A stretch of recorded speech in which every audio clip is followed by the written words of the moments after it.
Most of us enjoy the outdoors, but exposure to sun poses a risk of skin cancer. Dr. Tim Jochen of Contour Dermatology in Palm Springs explains the treatments for this disease.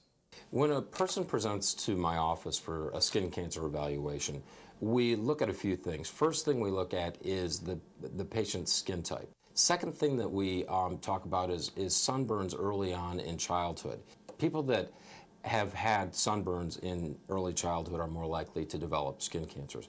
In fact, I have one gentleman who had one sunburn early in his life, and he develops skin cancers all the time. He's in my office every month for a new skin cancer. But when a person comes to my office and I look at their skin, I look for spots on their skin that are red, scaly, spots that haven't gone away, spots that bleed, spots that have changed. And we're looking at basically three types of skin cancer in a dermatology office. We're looking at basal cell carcinomas, which are the most common form of skin cancer. And this type of skin cancer will classically look like a pearly papule with a central depression. It's a shiny surface, and oftentimes it'll have blood vessels running through it. Sometimes these will bleed. They're often called rodent ulcers. The second type of skin cancer is the squamous cell carcinoma. And with this type of skin cancer, it is usually a scaly red spot on the skin, and sometimes it'll bleed. The most dangerous or deadly form of skin cancer, and the least common form of skin cancer, is the melanoma. And with this, people always want to know, how do I tell a melanoma from a classic mole or a benign mole? And we do the ABCDs of melanoma, where A stands for asymmetry, B stands for border, C stands for color, and D stands for diameter. With asymmetry, we're talking about one side not looking like the other. B is an irregular border or diffusing pigment.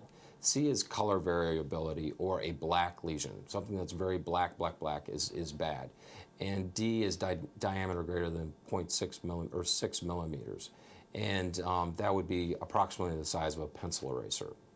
There are several treatment options for people who have skin cancer. One thing I'd like to mention is that precancers are one of the most common things I see in my office, and it's called an actinic keratosis. And an actinic keratosis will look like a red scaly spot, and these have approximately like 10% chance of turning into an actual skin cancer or squamous cell carcinoma. So we treat those by using liquid nitrogen. That's the most common form of therapy.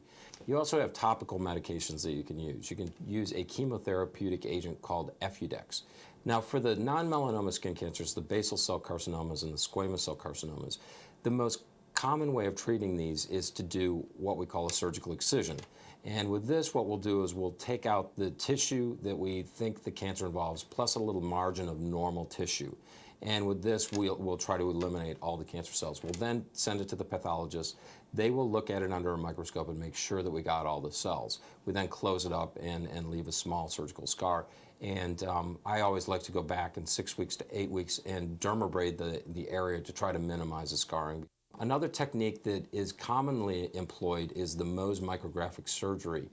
Now, the nice thing about this procedure is that we minimize the amount of tissue that we take out, so that minimizes the amount of scarring, and we also maximize the opportunity to get the whole cancer.